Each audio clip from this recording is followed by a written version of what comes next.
ವೀಕ್ಷಕರೇ ನಮಸ್ಕಾರ. ಮೈಸೂರಿಗೆ ನಾನಿವತ್ತು ನಿಮಗೆ 4 ಬೆಡ್ರೂಮ್ ಟ್ರಿಪ್ಲೆಕ್ಸ್ ಅಥವಾ ಡ್ಯೂಪ್ಲೆಕ್ಸ್ ಮನೆ ಅಂತ ಹೇಳ್ಬೋದು. ಇದು ಗ್ರೌಂಡ್ ಫ್ಲೋರ್ಲಿ ಒಂದು ರೂಮು, ಫಸ್ಟ್ ಫ್ಲೋರ್ಲಿ 2 ರೂಮು, ಅದರ ಮೇಲ್ಗಡೆ ಅಂದರೆ ಸೆಕೆಂಡ್ ಫ್ಲೋರ್ಲಿ 1 ಬೆಡ್ರೂಮ್, ಅಂದರೆ ಟೋಟಲಾಗಿ 4 ಬೆಡ್ರೂಮ್ ಟ್ರಿಪ್ಲೆಕ್ಸ್ ಮನೆ ಸೇಲ್ಗಿದೆ.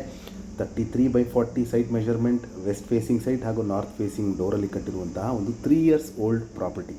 ಇದು ನಮ್ಮ ಮೈಸೂರಿನ ದಟ್ಕಳ್ಳಿ ಪಕ್ಕನೇ ಬರುವಂತಹ ಖಾಸಗಿ ಬಡಾವಣೆಯಲ್ಲಿರುವಂತಹ ಒಂದು 3 ಇಯರ್ಸ್ ಓಲ್ಡ್ ಮನೆ ಸೇಲ್ಗಿದೆ. ಇಲ್ಲಿ ಮೂಲಭೂತ ಸೌಕರ್ಯಗಳ ವಿಚಾರಕ್ಕೆ ಬಂದಾಗ ಕುಡಿಯೋ ನೀರು ವ್ಯವಸ್ಥೆ, ಇದಕ್ಕೆ ಆದಂಥ ಒಂದು ಬೋರ್ವೆಲ್ ಇದೆ, ಲೇಔಟ್ ವಾಟರ್ ಬರುತ್ತೆ, tar road, electricity, drainage facility ಆಗಿದ್ದು. ಮನೆ ಬಗ್ಗೆ ಹೇಳಬೇಕಂದ್ರೆ complete teakwood doors and windows, vitrified flooring, TV cabinet, wardrobes, false ceiling, modular kitchen ಮತ್ತು ಎಲ್ಲ ರೂಮ್ಸ್ಗೂ ಕಾಟ್ ಫೆಸಿಲಿಟಿ, ಫ್ಯಾನ್, ಸೋಲಾರ್ ಇರುವಂತಹ ಪ್ರಾಪರ್ಟಿ ಸೇಲ್ಗಿದೆ. ಇದರ ಬೆಲೆ, ಲೊಕೇಶನ್ ಡಿಸ್ಕ್ರಿಪ್ಷನಲ್ಲಿ ಮೆನ್ಷನ್ ಮಾಡಿದ್ದೀನಿ. ಯಾರಿಗಾರು ಇಂಟ್ರೆಸ್ಟ್ ಇದ್ದು ಈ ಪ್ರಾಪರ್ಟಿ ಬಗ್ಗೆ ಹೆಚ್ಚಿನ ಮಾಹಿತಿ ಬೇಕಂದರೆ ನಾನು ಕೊಟ್ಟಿರೋ ನಂಬರ್ ಮೇಲೆ ಕರೆ ಮಾಡಿ. ಮತ್ತೊಮ್ಮೆ ನನ್ನ ವಿಡಿಯೋ ನೋಡ್ತಾ ಇರೋದಕ್ಕೆ ಧನ್ಯವಾದ.